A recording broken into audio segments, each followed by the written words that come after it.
No tere kõigile, hõbekunn siin ja vaataks jälle, mis väärismetallid meil täna teinud on. Praegu on siis 30. jaanuar 2026 aasta ja kell on päeval 12 lõunane aeg. Eile siis saavutasime hõbeda rekordi jälle. Saime kätte 100 eurot. Uskumatu, maailmaturu hind oli 100 eurot. Ja juba täna hetkeseisuga üks unts hõbedat on 80 eurot hetkeseisuga. Kas te kujutate ette, et ühe põhimõtteliselt ööga tõmmati 20 eurot hõbeda hinda alla?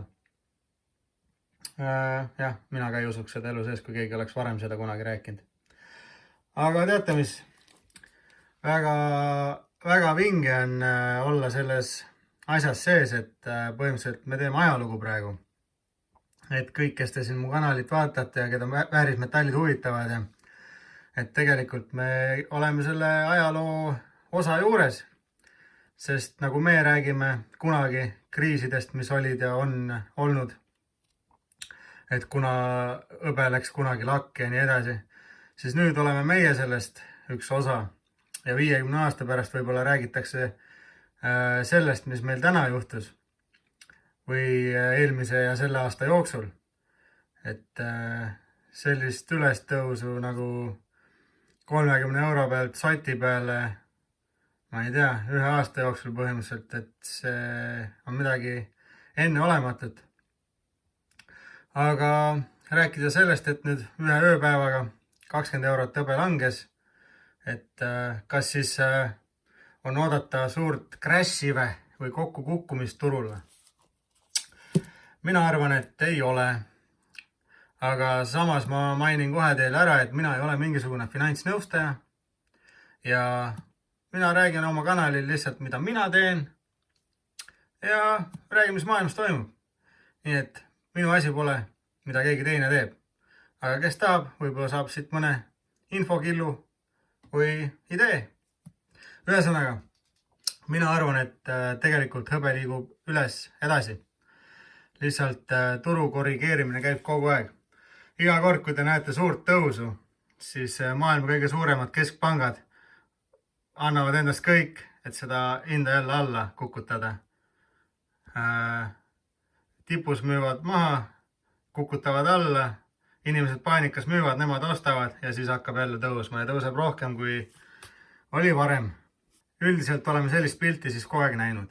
Ühesõnaga, see on pikem teema, ma ei viitsi siin väga sellest seletama hakata. Ühesõnaga, nad on alati seda teinud ja arvatavasti teevad ka edasi.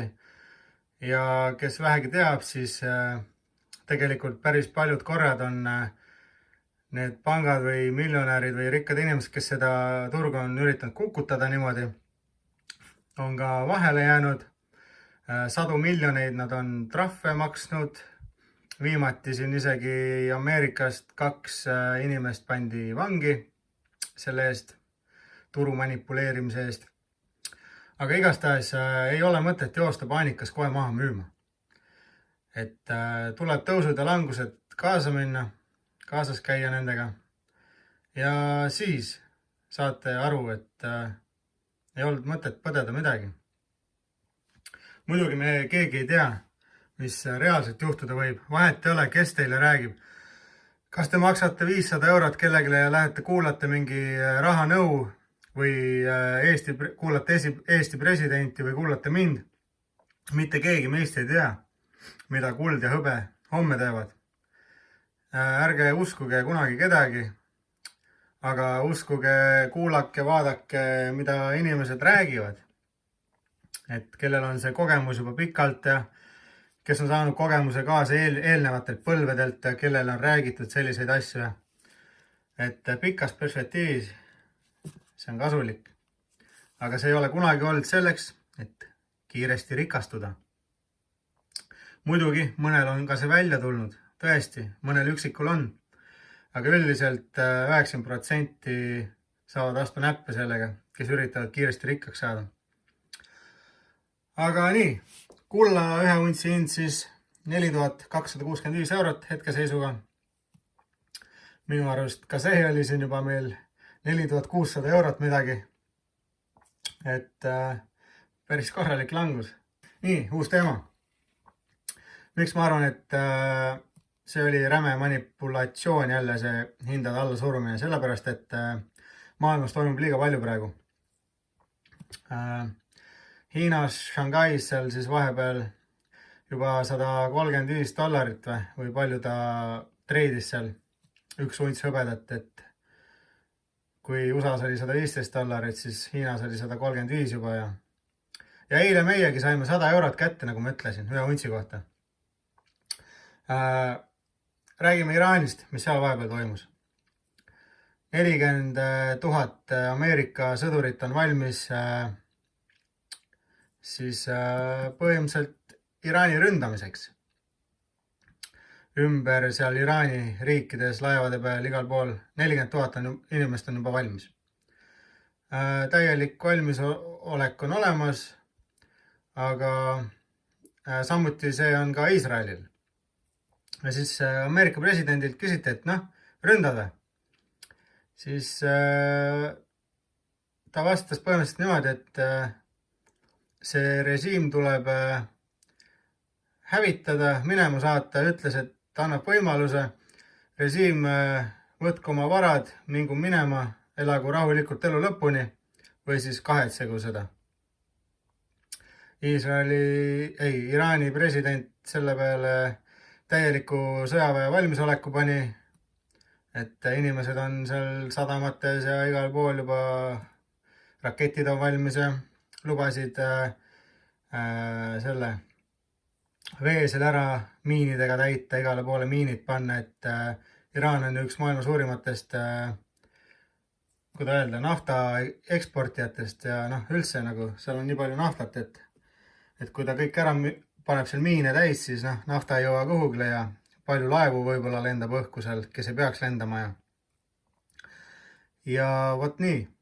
Ühesõnaga, USA on valmis, Iisraelilt küsiti, kas Iisrael on valmis, Iisrael ütles, Iisrael on valmis ja kas Iisrael on valmis ründama, ütles jah, et USA-ga nad räägivad kõik läbi ja kõik on koostöö valmis, kuid neil mõlemal on omad plaanid, kuna Iisrael on seal Iraanile üsna lähedal, siis temal on omad huvid seal regioonis ja vahet ei ole, ühesõnaga aitavad üksteist ja kui on vaja pommitada, siis pommitamiseks ka läheb. Ja mõlemad ütlesid, et Iraan läheb tagasi kiviaega, kui midagi üritatakse. Aga praegu nad ootavad siis põhimõtteliselt rahvalt seda, et nad midagi ette võtaks, sest lihtsalt teist riiki kohe lihtsalt pommitada niimoodi, see nagu ei kõlbaks kuhugi. Et ikkagi oodatakse uuesti Iraani rahvalt, et nad midagi ette, mingi mässu teeks või ma ei tea, seal midagi sellist. Hetkeseisuga siis Iraani tänavatel proteste hetkel ei ole, kuna 20–40 000 inimest lasti maha ühe nädalavahetusega. Aga teate, mis kõige hullem on, mis ma teada sain? 400 000 inimest on vigastatud. 400 000. No Iraanis on miljoneid inimesi, aga seal kõikide linnade peale kokku vigastatuid 400 000, kes vajasid haigla abi ja kellel on vigastused. Päris retsi. Ja see, kui ma kuulasin jälle ühte podcasti, kui sellest räägiti, siis tegelikult see 40 000, mis maha lasti, see oli jõhker tapatalkane. Aga 400 000 inimest, kes sellega said veel vigastada, mõelge seda arvu. Sellist asja pole meil, ma ei tea, nagu ajaloo jooksul siin viimase 100 aasta jooksul kordagi kusagil toimunud, et sellised lood oleks. Ühesõnaga, Iraanis ränk inflatsioon, Iraani raha võrreldes dollariga 90% maas juba, hüperinflatsioon hakkab tekkima, inimestel pole vett juua, elektrit ei ole, internetti pole, süüa on väga vähe ja siis režiim oma keldrites seal kuskil naudib elektrit, head sööki ja jooki. Ja rahvas kannatab ja siis president ütleski, et peate ette võtma, et meie saaks teid aidata. Ja eks näha nüüd ole, kas see nädalavahetus midagi hakkab toimuma. ja samuti hüperinflatsioon ja ega seal on samamoodi ju, inimesed ju üritavad kohe kulda hõbedasse nagu oma varasi suunata või midagi. Aga kuna riik on nii kinni, siis ma ei tea, palju neil neid varasi seal on, et lihtrahvas saaks midagi omale veel soetada seal selle väärtusetu raha eest. Aga jah, et ka see olukord peaks retsilt siis väärismetalli ülespoole ajama. Räägime siis hõbeda puudusest. Nimelt paljudes maailma riikides on tekkinud hõbeda puudus, kuna kõik need suured riigid on juba kümnendikku omale kokku krahmanud neid ja ei lase oma riikidest väga välja seda enam. Nimelt siis eile Austraalia üks suurimaid ettevõtteid, kes müüb väärismetalle, Bird Mint, siis lõpetas müügi. Et see Austraalia tehas ju toodab väga palju kuldkange plaate ja kullast hõbedast känguruid, ühed maailma kuulsamad jälle investeerimiseks mõeldud, et palju kraami tegelikult toodab veel. Aga tema siis ütles, et rohkem ei võeta vastu ühtegi tellimust kuni kas märtsi või aprillini. Ehk siis kõik, kes olid juba sisse andnud oma tellimused, nemad veel saavad kätte, aga uusi tellimusi vastu ei võeta. Kuna hinnatõusud on nii jõhkrad, pluss võib-olla ongi laod tühjad neil. Ei ole lihtsalt võtta hetkeseisuga kuskilt. Lisaks sellele paljudes muudes eri linnades üle maailma on hõbeda puudus. Mündipoodidel pole enam hõbedat kuskil inimestele müüa, et kõik need, kus nad ise tellivad, refineerijad ja kõik üldse sellised muud kohad, et ei ole saada, nii palju, nõudlus on nii suur lihtsalt, et ei jaguna. Ja tänu sellele siis füüsilise metalli hind läheb lakke. Lisaks sellele Euroopast üks äge väike fakt, et Poola siis suurendas oma kullavarusi, nimelt siis 500 tonnilt 700 tonnini, et Poolal on 700 tonni kulda, mis pidi olema rohkem kui Euroopa keskpankadel kokku. Ja siin on küsimus Eesti Vabariigile, et aga kus on meie kuld? Et me oleme küll väike riik, aga Poola on ka ju üsna väike võrreldes teiste suurte Euroopa riikidega. Ometi tal on kõige rohkem kulda kogu Euroopa peale kokku. Lisaks tal on üks tugevamaid sõjavägesi, kui mitte kõige tugevam juba. Lisaks täielikult militariseerib omal enda riiki ära. Tõusuteel, ehitused käivad, investorid vaatavad sinnapoole. Pagulasi vastu ei võta riiki, kõik ametlikud paberitega. Keegi üle piiri lihtsalt tulla ei saa. Et siin oleks koht, kus meie riik peaks õppust võtma. Et kunagi ju keegi tark müüs meie kullavarud maha siin Eesti Vabariigis ja nüüd see kullavaru, mis meil on, see on nii väike, et mingi mõttetud tonnid on, et põhimõtteliselt olematu. Jah, nii on, et sellest on natuke kahju, aga seda kõike saab alati parandada, kui õiged inimesed pukki saaksid. Sest näete isegi, kuidas meid inimesi maksustatakse iga võimaliku asjaga. Tehakse lolle investeeringuid ja siis visatakse see raha lihtsalt tuulde, sest öeldakse, et jah, me tegime valesti ja poleks pidanud ikka tegema. Kalkuleerisime valesti, et mitu miljonit läks jälle tuulde ja et sellised inimesed juhivad meid praegu. Et väga kehva minu arust. See on väga kehva. Nimelt siis veel selline uudis, et absoluutses vaesuses elavate inimeste hulk tõusis 44 000-ni Eesti Vabariigis. Siis on Saudi Araabiast üks uudis. Ühesõnaga, Saudi Araabia oma õli nafta rahast 100 biljoni eest investeeris hõbedasse. 100 biljonit, sõbrad, pani hõbedasse. Et ka see on üks faktoreid, kui teised riigid nüüd hakkavad ka seda tegema, siis varsti on nii suur puudejääk, et ei ole enam mitte kusagilt saada. Lisaks lugesin sellist asja Dubai kohta, et 2030 aastaks hakkab otsa saama naftaraha, et hakkab kokku kukkuma see asi seal. Kas see on tõsi või mitte, seda ma ei oska öelda ja ma ei hakka ennustama ka siin. Aga kui korraks mõelda, üks maailma rikkamaid linnu siis põhimõtteliselt seal, mis on miljonäridele ja turismile üles ehitatud, et kui see peaks nüüd kokku kukkuma seal kõik, siis kuhu inimesed järgmiseks lähevad ja mida see kõik siis tollele riigile selle, mis see üldse kullahindadele asjadele teeb, et seda me ei tea. Siin on tegelikult nii palju rääkida sellel teemal, et ei hakka siia videosse võtma, aga ühesõnaga oli selline uudis, et 2030 aastaks võib hakata raha otsa saama seal, see naftaraha, mida laristatakse. Natuke infot ka siis Jaapanist. Nimelt siis Jaapanil on kõige rohkem maailmas Ameerika neid riigi võlakirju või bonde.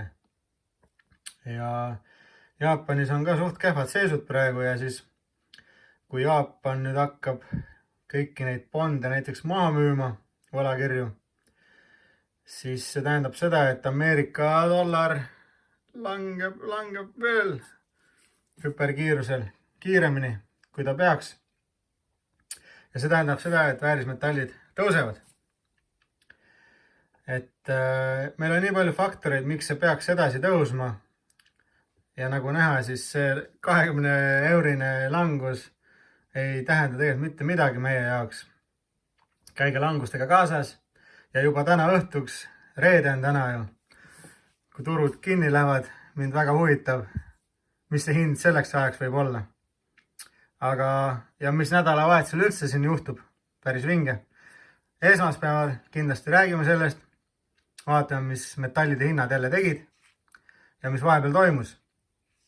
Aga reeded on alati kõige vingemad päevad, siis nädalavahetus ja palju infot ja turud lähevad kinni ja kõik spekuleerivad, mis juhtub edasi ja palju müüakse ja ostetakse. Et vot sellised lood. Nagu ma alati öelnud on, et ega pea prügikast pole, et kõik ei jäägi meelde. Kindlasti mul oli veel uudiseid, mida rääkida. Aga jätke meelde, nagu ma alati ütlen, iga langus annab võimaluse meil seda õiget metalli juurde osta soodsamalt, sest see paberraha kaotab oma väärtust iga jumala päevaga. Ja kui hinnad lähevad alla, siis on aeg teha uusi oste ja ka minul on siin täiesti uus tutikas, 10 untsi puhast hõbedat, 2026 hõbekunni poolt. Et väga vinge minu arust. 10 untsi, Et nagu öelda sai, iga langus annab võimaluse juurde osta. Koguge pensioniks, pange vaikselt kõrvale, ärge võlgu võtke, makske võlad ära, mõttetud liisingud, kõik mõttetud igakuised väljaminekud, mis teil kuskil tellimused on, mingi iga kuu läheb teil maha, mingi mõttetud, mingid, ma ei tea, mis iganes programmid, mis võtavad raha. Kui te nendest loobute, kokkuvõttes te saate ühe lisavintsi hõbedat juba omale kõrvale panna, et sellised lood siit poolt. Nagu ikka, kui teile video meeldis, pange subscribe, annab mulle motivatsiooni teile videos juurde teha. Esiteks, pange like, see aitab YouTube'i algoritmile kaasa, et kõik, kellele sellised asjad meeldivad, väärismetallidest, jutuajamised, info, kõik, mida iganes. Ma teinekord õpetan mingeid asju ka väärismetallide kohta, et see aitab YouTube'il siis inimestele seda videot soovitada, kellel samasugused huvid on. Ja kui julgete või soovite, siis alati vestlen ka mingitel teemadel kommentaarides, et ärge üldse kartke, meil kõigil on oma arvamused ja selleks see väike kommuun meil siin ongi, et sellistel teemadel rääkida ja arutada ja siin oli Hõbekunn, näeme järgmises. Tšau!